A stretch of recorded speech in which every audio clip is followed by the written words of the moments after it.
Former Spurs midfielder Jamie O'Hara talking on Sky Sports. He has stated that Spurs are back. Tottenham will stay up on goal difference. He has predicted that Spurs will get 6 points in the remaining 4 games and West Ham will only get 4. Glenn Hoddle has come out and said that he and Ozzy Ardiles offered to manage Spurs before Roberto De Zerbi was appointed. Reports are stating that Spurs have genuine interest in Marcus Rashford and Manchester United would accept £26 million for the England international. Radu Drăgușin's agent has come out and said, my client is focused on saving Tottenham, not a transfer at this moment. And Teddy Sheringham has come out and said, it is absurd what has been going on at Tottenham in the last 18 months.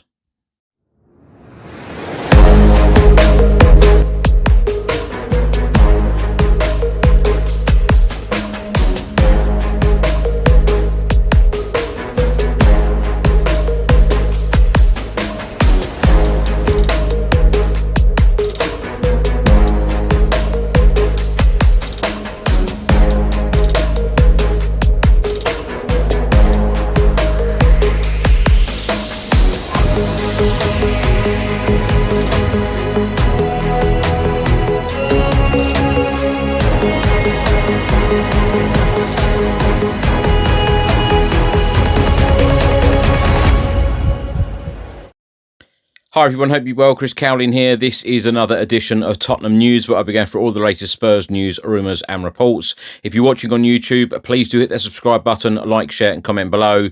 And if you're listening to this on an audio platform, please do hit the follow button and leave a review if you can.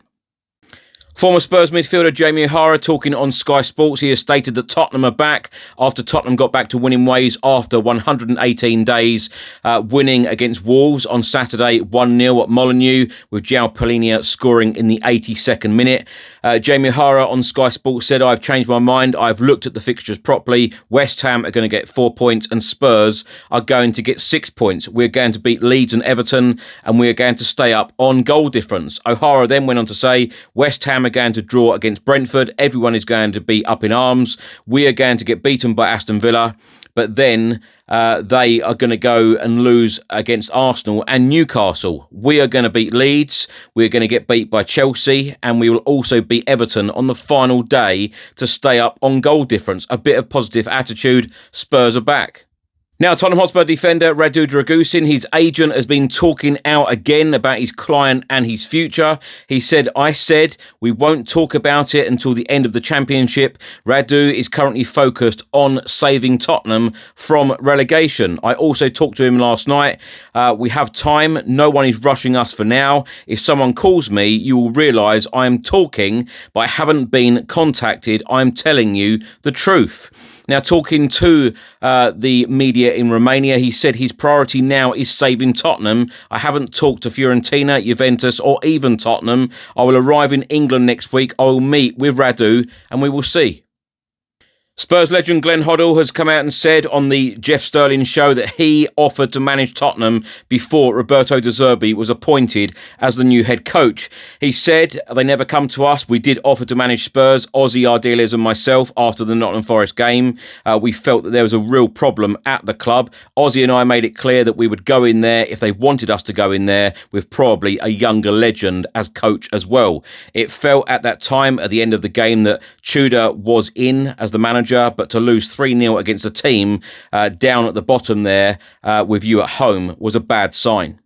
Hoddle then went on to say, it looked to me like they needed some love, like it needed some people to go in there and unite the fans with the owners, with the team, and that is what we said that what we would do. They said that they were looking elsewhere, so that was fine by me. I don't care who. I'm a Spurs man through and through since 8 years of age. So as long as they got the right man in. De Zerbi has gone in there and everyone's got to unite and get together. But they have got a real task on their hands, haven't they? I just want them to stay up whether I was involved or I wasn't. Former Tottenham Hotspur striker Teddy Sheringham has come out and said that Ange Postecoglou must be sitting at home thinking, how on earth did I lose the job? I mean, he told everyone that he was going to win something in 2 years, and he did exactly that. They haven't won anything for such a long, long time, so when he has won a club at the trophy, he has somehow lost his job. Why is he still not in charge? Sheringham then went on to say, I understand the league position last season wasn't great, but he put all the eggs in the basket to win something, the Europa League. We all wanted to win something. I'm still mystified on the decision to replace him to this day. I know it was very 50-50 between the fans whether he should stay or go after he won the trophy, but I think some of the football that Spurs played under him was fantastic. Some of the games I saw, they could have been 6 up in the first 10 minutes by the way that they peppered teams and got behind them. It was just unbelievable edge-of-the-seat football from the first kickoff, and that is what you want as a punter, to be entertained. It would be very interesting to see where we would be if he had stayed, that's for sure. I'm not saying that Spurs should go back and get him, not now anyway, but we'll never ever know. Well, everyone thought that Thomas Frank was such a good appointment in the first place, but that turned out to be very sour very quickly. I think the jury was still out for me with Thomas Frank.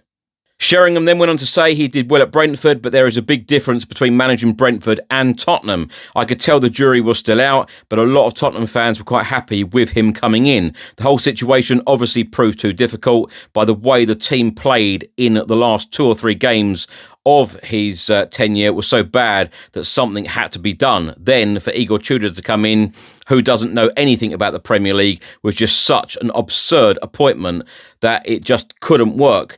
I don't know who sanctioned the move, but it is just ridiculous. Overall, for me, it is a combination of things. It is the people above the management, and after that, you need to take into account what has happened. It's absurd what has been going on at that football club over the last 18 months. Now, Tottenham Hotspur star Xavi Simons has written the following on Snapchat, no matter what. He posted a picture of himself working in the gym as he begins his recovering, of course, from an ACL. Now, Sport in Spain and the Daily Mirror in the UK have both stated that Tottenham have a genuine interest in signing Marcus Rashford if they were to avoid relegation, amid reports that Barcelona have doubts about making the England international's loan permanent. Various other reports are stating that Manchester United are willing to accept £26 million for the England forward. Now, my thoughts on everything in this episode. Let's start by talking about Jamie O'Hara's comments stating that Spurs are back and Spurs will stay up on goal difference. He thinks that Spurs will get 6 points, 2 wins against Leeds and against Everton, our 2 home games.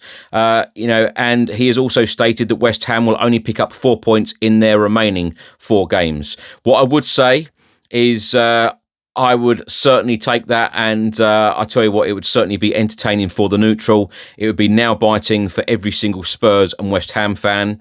But when you look at the form that West Ham and even the likes of Nottingham Forest are in right now, and when you look at the forward players they have, the creativity, someone who can create a goal out of nothing, and someone who can score. Spurs are really struggling in the forward areas. Creative-wise, we are now relying on the likes of Matisse Tell and Lucas Bergvall, exactly what Roberto De Zerbi said in the post-match presser after the Wolves game. But I do see positives under Roberto De Zerbi. We have picked up 4 points in the last couple of games. He has certainly instilled some confidence into this playing group, which is a real positive. But, Spurs need to give absolutely everything and make sure we get over the line. But when you do look at the likes of West Ham's forward line, when you've got someone like Bowen in the team, of course, he got 2 assists in the most recent game when they beat Everton 2-1 at the London Stadium. It does give you a real chance, but we need a miracle, I think, at the moment, and we're relying on other people's results, other teams' results, and of course we have to rely on some of these players to give absolutely everything and pick up points for us. So, fingers crossed. Fingers crossed. I love Jamie O'Hara's optimism. I love his positivity. I just really do hope that he is right. I've got everything crossed for that exactly, to happen. But as I've mentioned, if it does go all the way to the wire, all the way to the very, very end of the campaign, I think it will be very, very entertaining for a lot of people. Not entertaining for us, because I think we will all be worried and we will all worry, to the death. But as long as Spurs stay up, that is the most important thing. Radu Drăgușin's agent coming out again saying that, his client is focused on saving Tottenham. I hope that every single player at the moment has that same attitude, that all these players are wanting to save Tottenham at the moment and not thinking about summer moves away to various clubs, because I think the squad will be absolutely decimated if Spurs go down to the Championship, and I think it will be a very, very different football club in a couple of months' time if that does happen. These next 4 games are absolutely vital that Spurs pick up points, and of course with them relying on other results as well, i.e. West Ham. Glenn Hoddle coming out and saying that he and Ossie Ardiles offered the football club their services before Roberto De Zerbi was appointed.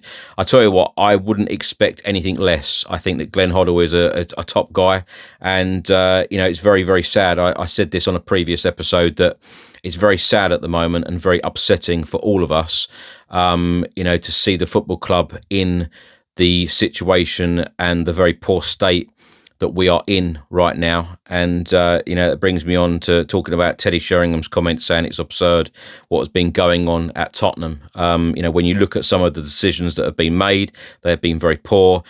Equally so, some of the decisions that haven't been made, or they were made just too late, i.e. Thomas Frank going out the door. That should have happened a lot sooner. 44 days were then wasted for Igor Tudor coming in, not winning a Premier League game. Some firefighter he was, didn't win us a Premier League game at all. Only picked up 1 point in the games that he managed, and that was away at Anfield. Unexpected point, I grant you, but some of those performances and the results were extremely poor, and we were very, very well beaten in those games.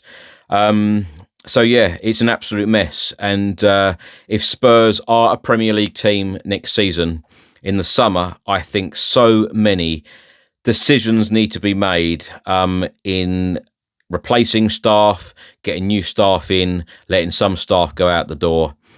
Because I tell you what, there are so many things wrong with the football club right now, and a lot needs fixing. And if we are a Premier League team next season, we cannot be in this situation again. We really can't. And Sheringham mentioned about Ange Postecoglou, and I agree to a certain extent, because Ange Postecoglou looking in, thinking, I won us a Europa League trophy. They've sacked me, and then they've appointed Thomas Frank, they've appointed Igor Tudor, they've appointed Roberto De Zerbi. They're on 3 managers since Ange went out the door, and Ange just must be looking at it thinking, what the hell? I won them a trophy for the first time. The first European trophy since 1984, and the first major trophy at the football club since 2008. And he must be thinking, what on earth? Yeah, I get the point about the league defeats and the Premier League games, etc. But when you look very closely on the transfer windows, Ange should have been backed. Certain other managers should have been backed. It could have been very different. We don't know how different it could have been.